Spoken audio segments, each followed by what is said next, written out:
My dear friends, as you know, the whole country and almost the whole world is affected by COVID-19 epidemic. All schools and colleges are closed according to government order. Therefore, in these circumstances, online teaching is necessary. We should also take interest in these online classes for completing the syllabus on time. मेरे प्रिय विद्यार्थियों, जैसा कि आप सभी लोग जानते हैं, वर्तमान समय में पूरा भारतवर्ष यानी कि हम लोग का पूरा देश, हमारा राष्ट्र और करीब करीब पूरा संसार कोरोना वायरस की वजह से कोविड-19 नामक महामारी से पीड़ित है, ग्रस्त है।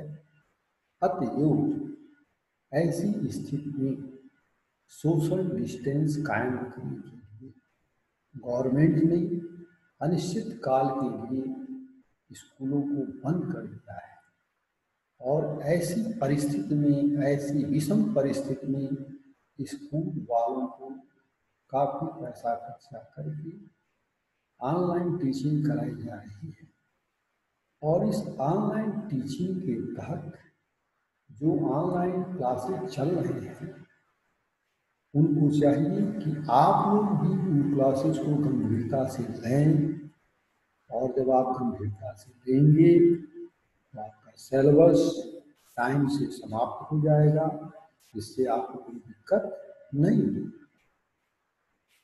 Today, I want to teach you the second portion, part 2 of the second chapter, Sexual Reproduction in Flowering Plants. जैसा कि आप लोग जान रहे हैं कि क्लास 12 की बायोलॉजी का एक चैप्टर 2-3 टर्म में पहले ही समाप्त हो चुका है और बायोलॉजी का दूसरा चैप्टर चल रहा है, जिसके लिए इसके पहले के टर्म पर इस चैप्टर का कुछ पोर्शन पढ़ाया जा चुका है और आज उसी सेकेंड चैप्टर का जो सेकेंड पोर्शन है, उसी सेकेंड चैप्टर का आज सेकेंड पोर्शन आज बताया जाएगा, जो इस प्रकार है। According to this teaching point, I will tell you about the following remaining topics. इसके पहले जो सेकेंड चैप्टर में जो तमाम चीज़ें बताई गई थी, उसमें से तमाम चीज़ें अभी बाकी रह गई हैं, जिसे हम रिमेनिंग पोर्शन के रूप में जानते हैं। वह रिमेनिंग पोर्शन जो इसके पहले चैप्टर में नहीं हो पाया, पहले टर्म पर नहीं हो पाया था, वो आज बताया जाएगा। और जो रिमेनिंग पोर्शन है, बचा हुआ भाग है, वो इस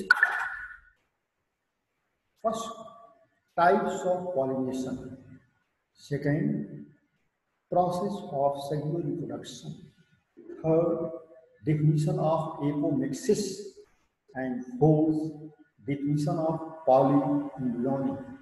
ये जो 4 टॉपिक्स बचे हुए हैं, उन्हें आज बताया जाएगा। पहला टॉपिक का नाम है टाइप्स ऑफ पॉलिनेशन, परागण के प्रकार। दूसरा प्रोसेस ऑफ सेक्सुअल रिप्रोडक्शन, लैंगिक जनन की प्रक्रिया, डेफिनेशन ऑफ एपोमिक्सिस, एपोमिक्सिस का की परिभाषा और पॉलीइम्ब्रियोनी की परिभाषा, ये बताइए। In same sequence, now I will tell you about the types of pollination. The teaching lines are as follows. अब इसी क्रम में, जैसे कि हम लोग चलते आ रहे हैं पिछले टर्म से आगे, इसी क्रम में हम आप लोगों को बचे हुए टॉपिक का पहला टॉपिक बताने जा रहे हैं, जिसका नाम है टाइप्स ऑफ पॉलिनेशन, परागण के प्रकार। परागण के प्रकार, पुष्पों में परागण होता ही है। पॉलन ग्रेन्स एंथर से स्टिग्मा पर पहुंचते हैं और एंथर से स्टिग्मा में पहुंचने का जो तरीका है, कई अलग अलग है। कुछ जानवर के द्वारा पहुंचता है, कुछ कीट पतंगों के द्वारा पहुंचता है, कुछ हवा के द्वारा पहुंच जाता है, कुछ जल के द्वारा पहुंच जाता है। तो डिफरेंट टाइप्स ऑफ पॉलिनेशन होता है, उसी को हम परागण, हिंदी में परागण कहते हैं। और डिफरेंट प्लांट्स में डिफरेंट तरह से होता है, उसी के बारे में हम लोग जानेंगे आज। तो ध्यान से सुने, ध्यान से लिखें, ध्यान से पढ़ें, तो आपको भी जो है इसकी हर बातें क्लियर कर समझ में आएगी। There are 3 types of pollination. Pollination 3 प्रकार का होता है। First, autogamy. Second, geitonogamy, and third, xenogamy. First हो गया ऑटोगैमी, और second geitonogamy, and third xenogamy. Autogamy की डिफिनीशन इस प्रकार है: in this type of pollination is achieved within the same flower. इसे ध्यान सुनिए, within the same flower. Transfer of pollen grains from the anther to the stigma of the same flower. मतलब इसको ध्यान से समझें। ऑटोगैमी का मतलब होता है कि जब पौधा एक है और पौधा एक होने के साथ साथ फूल भी सेम होना चाहिए, यानी कि उसी फूल के एंथर से उसी फूल के स्टिग्मा पर जब पॉलन ग्रेन पहुंचते हैं तो इसको हम ऑटोगैमी कहते हैं। मतलब प्लांट्स नहीं चेंज होना चाहिए और फ्लावर भी नहीं चेंज होना चाहिए। जिस फ्लावर का पॉलन ग्रेन है उसी फ्लावर के स्टिग्मा पर पहुंचना चाहिए, इसी को हम ऑटोगैमी कहते हैं। मतलब प्लांट नहीं चेंज होना चाहिए और फ्लावर भी नहीं चेंज होना चाहिए। Second, geitonogamy. इसकी डेफिनेशन क्या है? Transfer of pollen grains from the anther to the stigma of another flower of the same plants. इसके बारे में समझिए। इसमें फ्लावर चेंज हो सकता है लेकिन प्लांट नहीं चेंज होगा। जब एक ही प्लांट के किसी दूसरे फ्लावर पर किसी एक फ्लावर से पॉलन ग्रेन पहुंचते हैं, यानी एक फ्लावर का पॉलन ग्रेन उसी पौधे के दूसरे फ्लावर के स्टिग्मा पर पहुंचता है, इसको हम जिटोनोगैमी कहते हैं। मतलब इसमें प्लांट नहीं चेंज होगा लेकिन फ्लावर चेंज हो सकता है, यानी फ्लावर चेंज जाएगा। ठीक। थर्ड टाइप में जीनोगैमी। जीनोगैमी में क्या होता है? इसे हम हिंदी में पर परागण भी कहते हैं और पहले वाले को हम स्वपरागण कहते हैं। स्वपरागण और परागण। Transfer of pollen grains from anther to stigma of a different plant. मतलब एक पौधे के फूल का परागकण दूसरे पौधे के फूल के परागकण पर दूसरे पौधे के फूल के वर्तिकाग्र पर पहुंचता है, जिसे हम जीनोगैमी कहते हैं। जीनोगैमी में एक पौधे के फूल का परागकण दूसरे पौधे के पुष्प के वर्तिकाग्र पर पहुंचता है, यानी कि जीनोगैमी में प्लांट भी चेंज हो जाता है। तो कुल मिलाकर के 3 तरह का पॉलिनेशन होगा। पहला जो है ऑटो, यानी उसमें फ्लावर भी चेंज नहीं होगा, और दूसरे में फ्लावर तो चेंज हो सकता है लेकिन प्लांट नहीं चेंज होगा, और तीसरे वाले में प्लांट भी चेंज हो जाएगा। इस तरह से ये 3 तरह का पॉलिनेशन हो गया। अब आगे आते हैं। In same sequence, now I will tell you about the process of sexual reproduction. The teaching lines are as follows.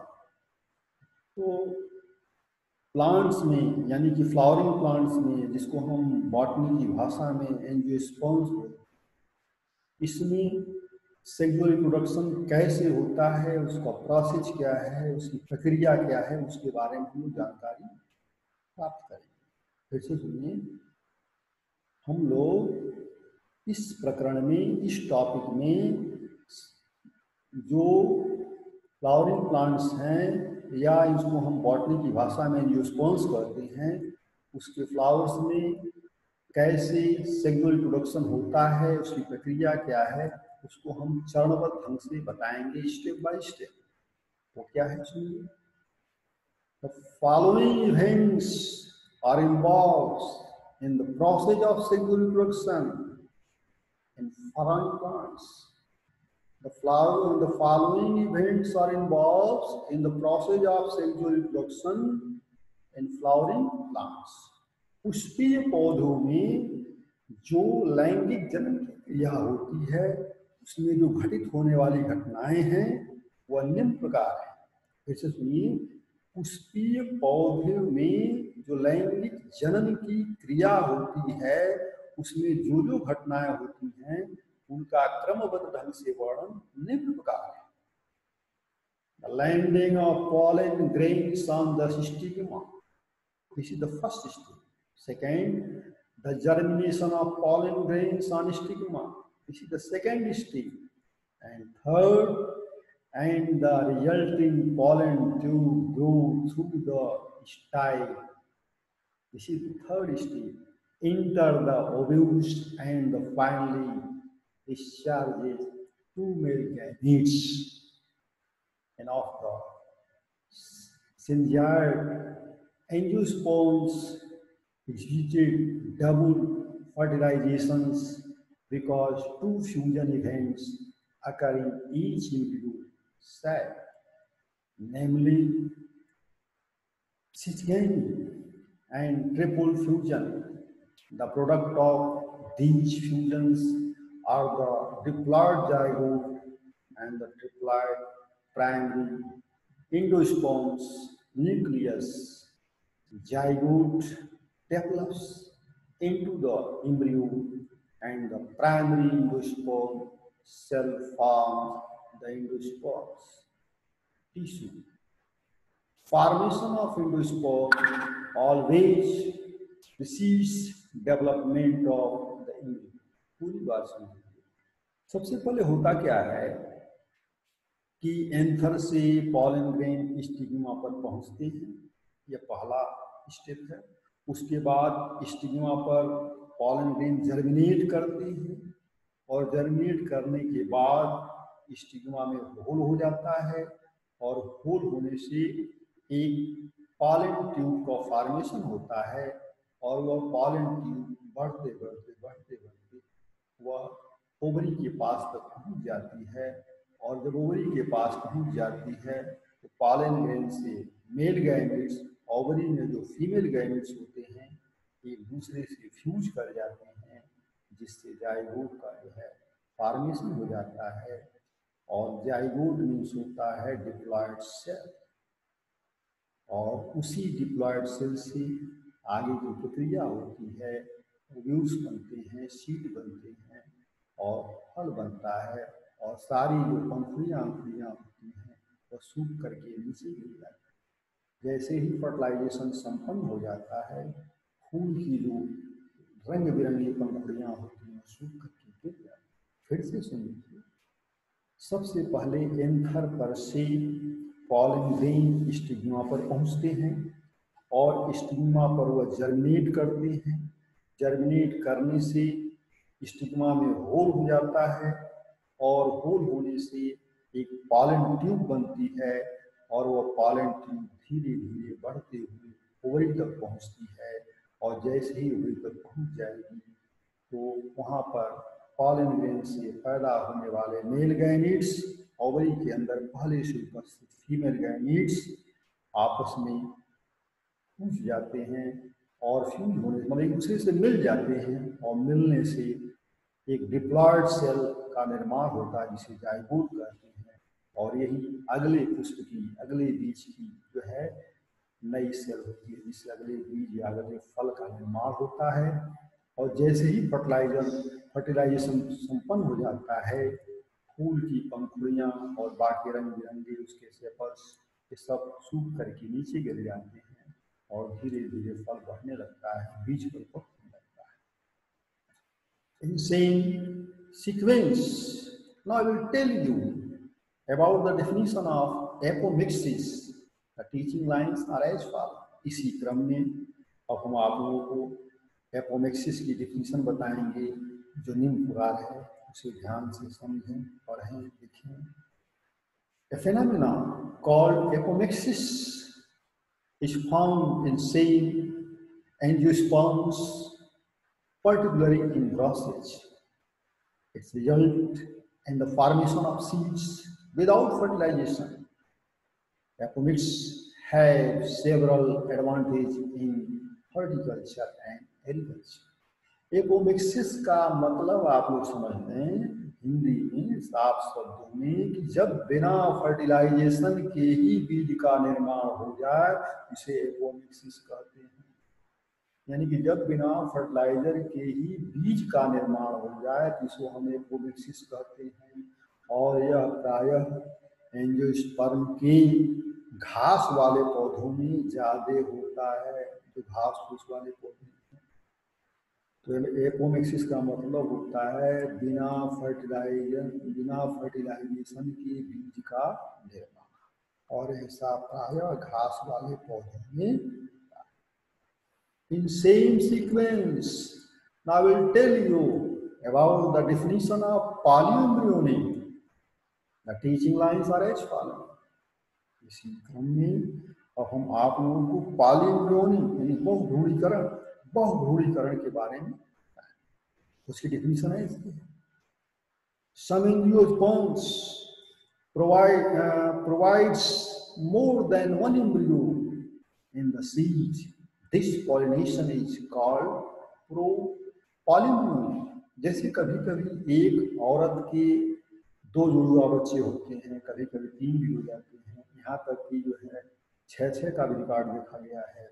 एक औरत को 6 बच्चे होते हैं, तमाम मेडिकल रिपोर्ट आती रहती हैं कुछ, यानी कि 2 जुड़वा बच्चों का तो अक्सर सुनाई देता है। उसी तरह से पेड़ पौधे में भी एक ही ओवरी के अंदर जब एक से अधिक एम्ब्रियो बन जाते हैं, एक से अधिक भ्रूण बन जाते हैं, इसी को हम पॉलीएम्ब्रियो, मतलब जब एक ओवरी के अंदर एक से अधिक एम्ब्रियो भ्रूण बन जाए इसी को हम पॉलीएम्ब्रियो कहते हैं। This is the end of the chapter and the next chapter will be taught on next term. यह आज बायोलॉजी के अध्याय 2 का अंत हो जा रहा है और इस तरह से आज यह चैप्टर कंप्लीट हो गया।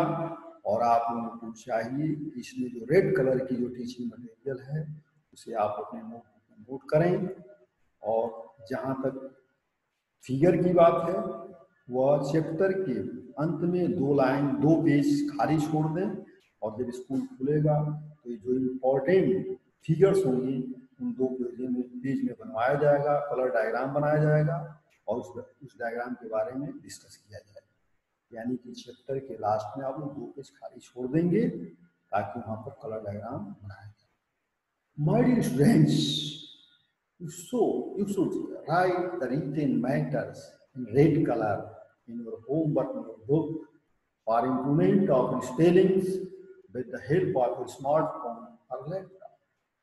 मेरे प्रिय विद्यार्थियों, आपको चाहिए कि जो टीचिंग मटेरियल की रेड लाइन्स हैं उन्हें आप अपने होमवर्क नोटबुक में नोट कर लें, और जब नोट करेंगे तो आपका कंसंट्रेशन बनेगा तो आपको हर चीज़ें समझ में आ जाएंगी, जिससे आपको एमसीक्यू और वर्कशीट सॉल्व करने में आसानी होगी।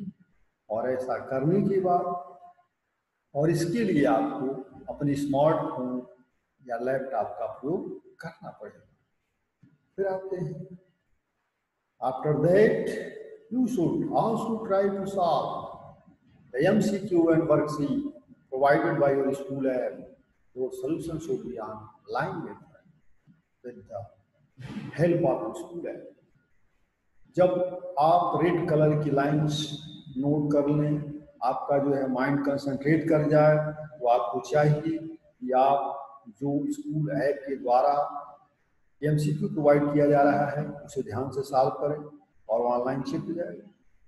और क्योंकि आपका जवाब ऑनलाइन होगा, और जो वर्कशीट है उसे जब स्कूल खुलेगा तो आपकी नोटबुक से चेक कर दिया जाएगा, तब तक आप उसे याद करते रहें। You should also solve these questions in your homework notebook for revision purpose। और इसलिए होमवर्क नोटबुक में करने के लिए कहा जा रहा है, क्योंकि यदि अगर कहीं यह स्कूल ऐप से डिलीट कर दिया जाएगा तो आपका जो है होमवर्क ही आपका सहारा बनेगा, उसी से आप रिवीजन कर पाएंगे। कुल मिलाकर के यह आपके लिए कार्य है और आज का मेरा कार्य समाप्त हुआ। My dear students, stay at home, be safe from corona virus and study with care very much. Thanks.